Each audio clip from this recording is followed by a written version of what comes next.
and today we will be seeing about the anatomy as well as the histology of the salivary glands. You know what is the function of a salivary gland?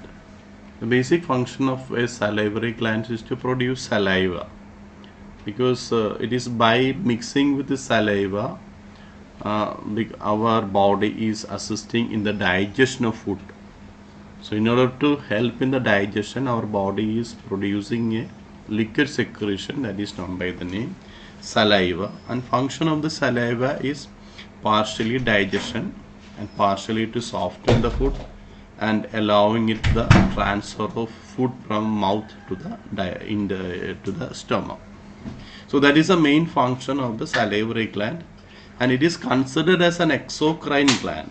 In the case of an exocrine gland, there will be a duct. For example, if you take a sweat gland, it is an so those glands which are having a duct, that is their secretion will be coming out of the gland to the site of action through means of a duct or by means of a tube. Such glands are called exocrine gland.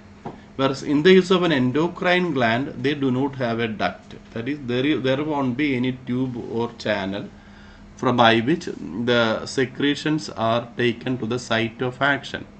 In the case of endocrine gland, they will be secreting or releasing their secretion directly to the blood, and blood will be carrying it to different parts of the body. So those glands are called endocrine gland, otherwise known by the name ductless gland. So we can see there are two basic types of gland. One is exocrine gland, other is the endocrine gland, and in the case of a salivary gland, it is an exocrine gland. Then here you can see that there are different types of salivary gland. The most important type of salivary gland are the parotid gland. It is located. You can see the position of the parotid gland. It is near to our ear and almost at the back of our cheek. So that is the position of the parotid gland. Another important salivary gland is a submandibular gland. Mandible means a lower jaw. So since it is situated at the lower side of the lower jaw, it is known as a submand. Sub means below the lower jaw. That is the meaning of the word submandibular. Then he can also see there is one more gland, that is a sublingual gland. Lingua means tongue. So since it is located below the tongue, it is known as a sublingual salivary gland. So these are the three basic types of gland that we can see. Now we will take there are three types of gland as we can see, and we have to see the details of the three different types of gland. The first gland is known by the name parotid gland. As you can see, it is on the underside of the inner part of each ear.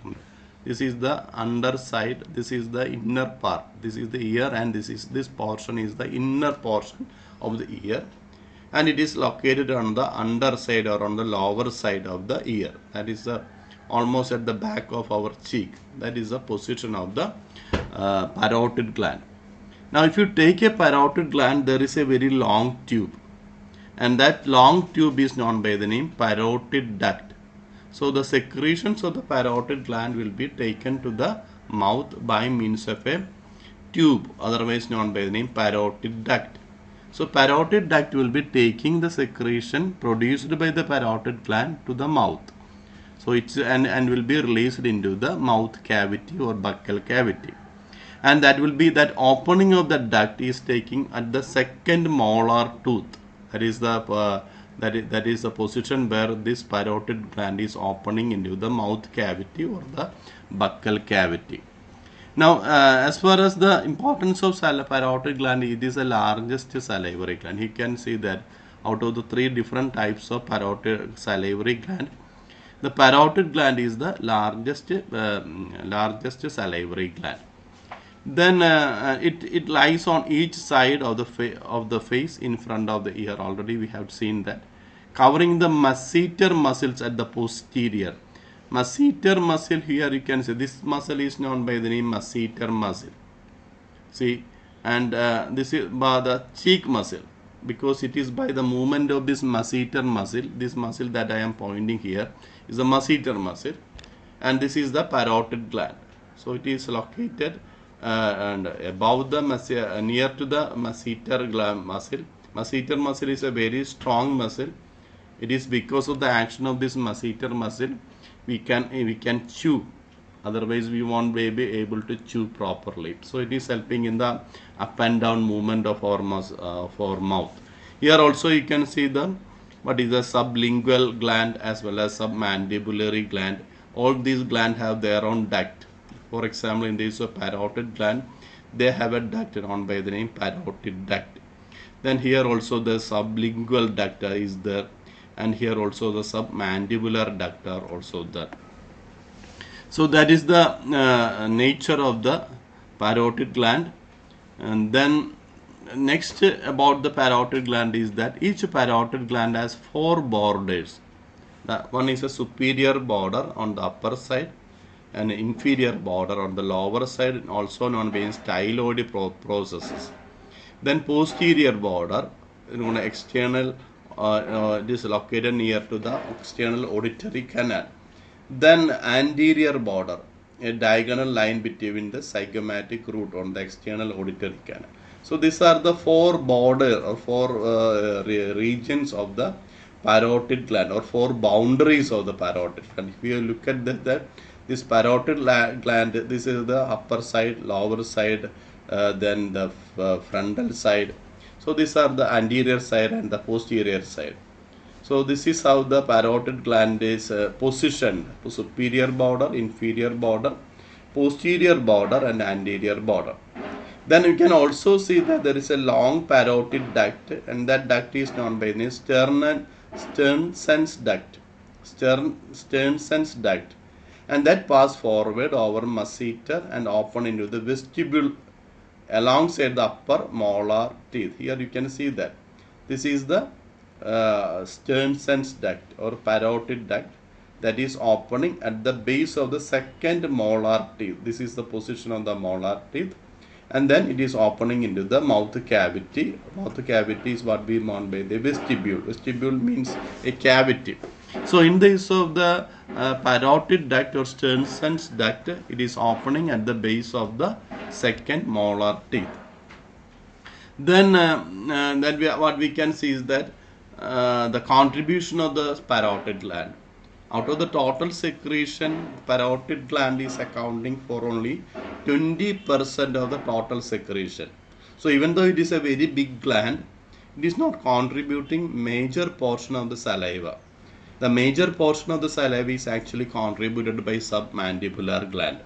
So only 20% of the total secretion of the saliva is contributed by the parotid gland, and its secretion consists of mostly water, and salt will be present, and also the enzyme known by the name salivary amylase. But here there is a big difference compared with other gland. Other glands also secrete an item or a substance known as a mucus. But in the case of parotid gland, their secretion is mostly aquatic or watery in nature. It is not producing any mucus. Mucus is the secretion that is coming out of your nose. That yellowish fluid is the mucus. So, but in the case of parotid gland, they are not secreting that mucus. Only the other submandibular and sublingual glands are secreting the mucus. So, the saliva produced by the parotid gland is therefore clear and also watery. It look like a water. That is why the meaning of the word water is indicated. So these are the important. They are contributing 20% of the total secretion. We can find 3 different types of components. Water is present, salt is present, and also the enzyme salivary amylase will be present in the case of the parotid gland.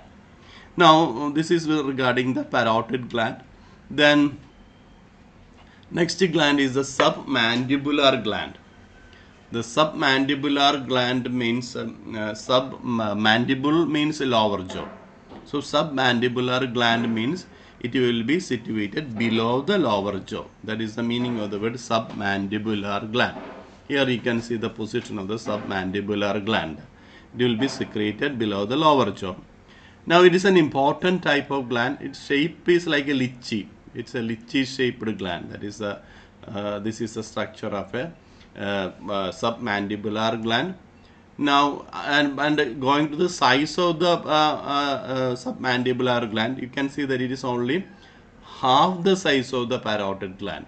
This is the biggest gland, and submandibular gland will be only half the size of the submandibular. Here in the first picture, you can see that difference much better. But this is the parotid gland, this is the submandibular gland. So the size of the submandibular gland is only half the size of the parotid gland. Now it also has a tube. You can see that that tube is known by the name submandibular duct. Here you can see there is a tube. This tube is opening, or duct is opening into the mouth cavity, and that duct is known by the name submandibular duct. That opens behind the lower incisor. Here you can see that in the case of the first gland known by the name parotid gland, I told you that its duct is opening at the second molar teeth. Whereas in the case of the submandibular duct, it is opening at a position of lower incisor teeth in the papilla on both sides of the organism. So on that means on the right side of the right incisor teeth as well as on the left incisor teeth, a duct from the submandibular gland will be opening. Now going to the secretion, if you take the secretion of the submandibular gland, we can see that it is producing three different types of components. We can see there is enzymes is there. Enzyme is there. The enzyme is known by the name salivary amylase. And this enzyme is a starch digesting or carbohydrate digesting enzyme. It can digest a starch into disaccharides. Also, the biggest starch will be polysaccharides will be split into disaccharides or monosaccharides. That is the function of the salivary amylase. There is another term for salivary amylase. It is also known by tyalin, but that is an older name. Now the more appropriate name is salivary amylase itself. Then another major component of the submandibular gland is the mucin. Now if you take the mucin, mucin is basically, as I told, it is a secretion that is coming from your nose. So sometimes you can also feel that the same secretion is also reaching your stomach, is reaching your mouth, especially if you have a cold infection. The secretion of mucin will be much more. So that time you can feel it easily. So normally our body won't be secreting too much mucin. Only in the case of some bacterial infection, too much amount of mucin. It is an attempt of the body to destroy the bacteria. So that will be coming into the mouth through the submandibular gland. Then it is located on the medial side of the mandible. Medial means middle. Here you can see on the middle side of the submandibular mandible. Mandible means the lower jaw. So it is located on the middle portion of the lower jaw. That is why medially located. Then the duct, as I told you earlier, it is known as a submandibular duct. There is also another term called Wharton's duct. Wharton's duct. It's also known by name Wharton's duct. Whereas in the case of parotid gland, its duct is known by name Stenson's duct. But there is Stenson's duct. Here it is Wharton's duct. And they are also opening to the floor of the mouth. And beside the lingular frenulum. Now, if you look at your tongue, on the underside of the tongue, there is a thin structure, very thin and thin film-like structure that is supporting and helping your tongue to come back to the normal position. And if you open your mouth and look below your tongue, you can see that there is a film-like structure, very thin, and that is which will appear like almost like a thread or a line, but it is connected with a sheet of skin, and that is known as a lingular frenulum. And now this duct of the submandibular gland, known by the name Wharton's duct, is opening near this lingular frenulum and behind the lower incisor. So that is going to the duct system of the submandibular gland. Now secretion, if you take the secretion in the case of the parotid gland, I told you that it is secreting only 20% of the total secretion. Whereas in the case of submandibular gland, they are contributing the major portion of the secretion of the saliva. That is 70% of the saliva produced in the mouth is actually contributed by the submandibular gland. So submandibular gland, and in terms of the quantity, submandibular gland is the most important gland because they are producing the major portion of our saliva. Now, now what are the secretions of the submandibular gland? Now as you can see earlier, here you can then they secrete water and they secrete salt, salivary amylase plus mucus. That is in addition to the components secreted by the parotid gland, which is mostly water in nature. The secretions of the submandibular gland is not so watery. It is slightly more thicker because of the presence of mucus, and mucus is actually helping in the destruction of the bacteria. So there are four components: water, salt, salivary amylase, and the mucus in the case of the submandibular gland. So that is the function and structure of the second gland known by the name submandibular gland. Now we are going to the third gland, that is a sublingual gland. Now what we are seeing in the case of sublingual, lingua I told you earlier is that it means tongue. So lingua means tongue. So it is located below the tongue. So that is why it is known as the sublingual, below the tongue. And you can see from the picture itself that it is the smallest of the three types of salivary glands. And so, but it is located below the tongue.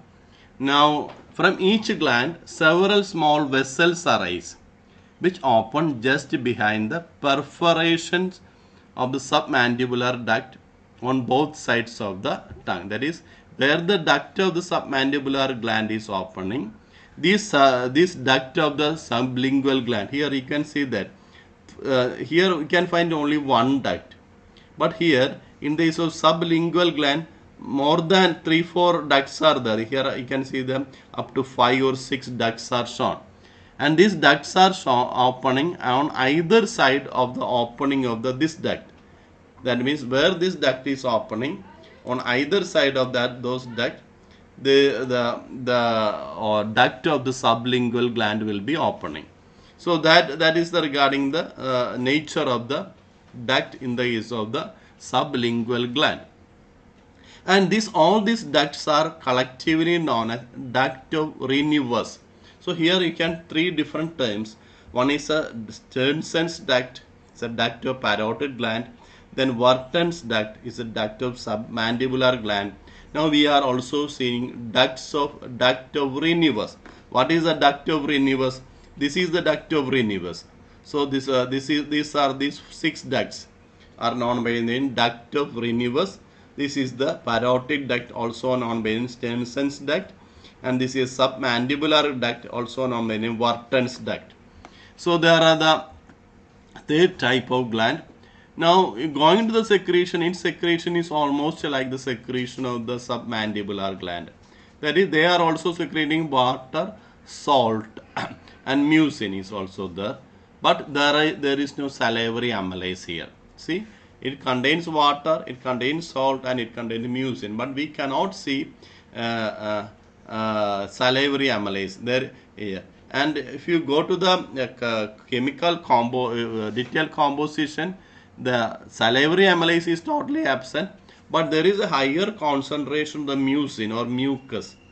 Now, what about the quantity? This is the smallest gland, and therefore it is contributing the smallest portion of the saliva. Only 5% of the total quantity of the saliva is contributed by the sublingual gland. And you can see that, and so these are the things we have to remember. It is the smallest gland. The duct of the sublingual gland is known as duct of Renius, and now there is no salivary amylase here, whereas in the case of the other two glands we can find salivary amylase.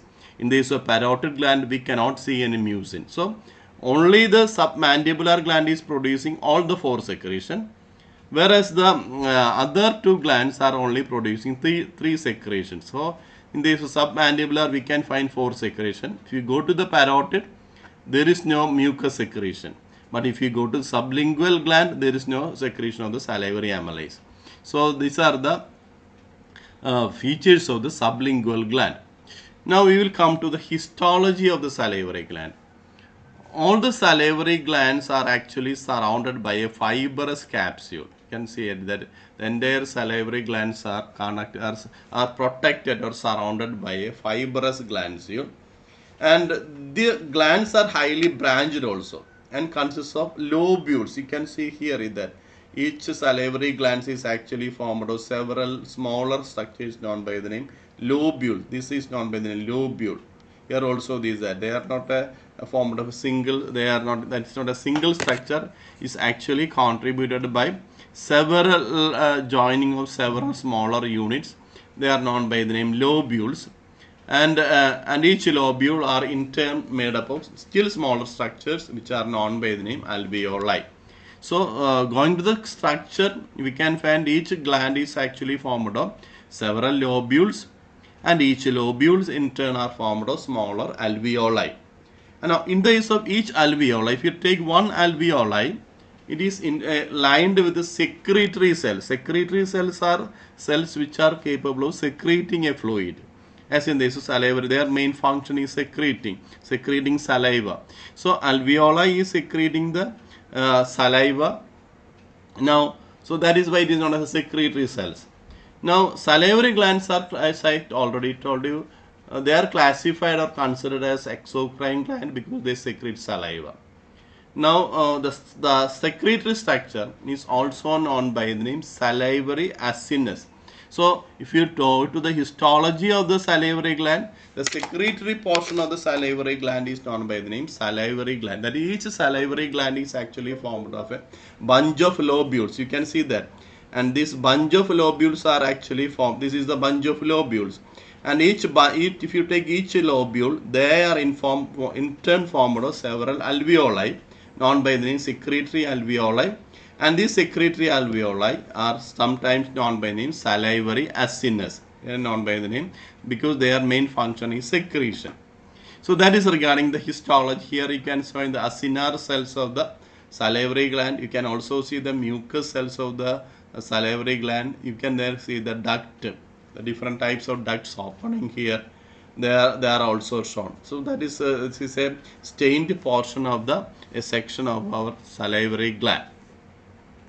Then the salivary glands are made up of two types. One is secretory acinar cells. Then ducts are also there. Here we had already seen that there is a secretory acinar cells, and there are also duct cells.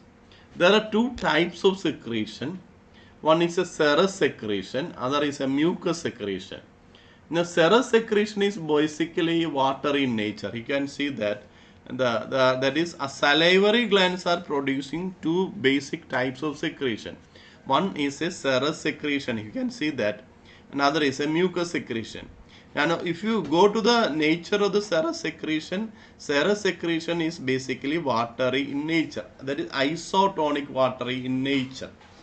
That is not hypertonic. Isotonic means the same concentration of the body. That is isotonic. Whereas the mucus secretion, mucus acinar secretion, secretes mucin. As I told you, that's the main function is one is lubrication and also helps in destroying the bacteria. Now, in a mixed serous mucus acinus, that is sometimes a salivary gland can contain only serous portion. Some salivary gland can contain only mucus portion, but sometimes a mixture of serous as well as mucus salivary glands are present. So, in this mucus serous mucus acinus, the serous acinus forms a serous demi-lune. Demi-lune means a protective covering, something like that. That is, in the case of a mixed serous mucus secretion, the serous acinus portion will be the outer portion. Inside that there will be mucus acinus portion. That is how it will be appearing. Here this is the mucus acinar cells, and these are the serous acinar cell. So that is why it's a demi-lune. This structure is, nature of this structure is known as a demi-lune. Actually means some kind of covering. Then, so that is the nature of the three types of secretory cells. Three types of secretory cells: serous secretory cells, mucous secretory cells, and mixed secretory cells. And secretory units merge into intercalated duct, which are lined by simple cuboidal epithelium and surrounded by myoepithelium. That is, secretory cells are closely associated with muscle cells. That is the meaning of the myoepithelial cells. Myoepithelial cells are also, and cuboidal epithelial cells are also present near the secretory cells. You can see that these are intercalated duct.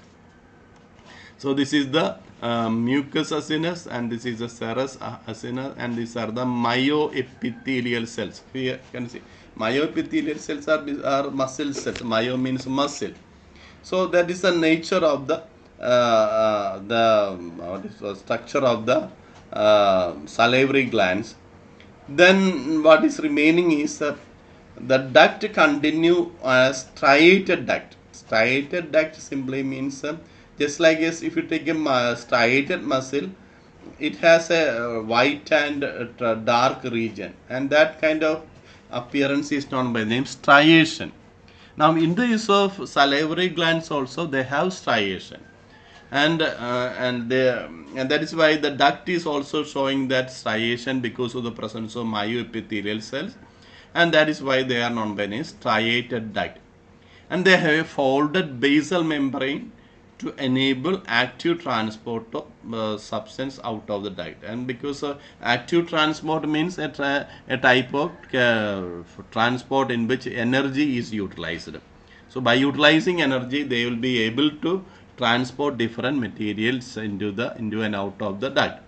Then water resorption, which means water absorption, and iron secretion take place in the striated duct to make saliva hypotonic.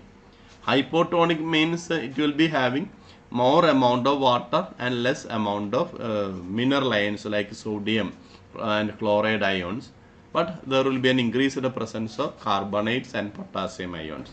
So that is another feature of that. By the reabsorption of water and ion secretion, in the striated duct, the saliva present in the striated duct will be hypotonic. And striated duct leads into interlobular duct.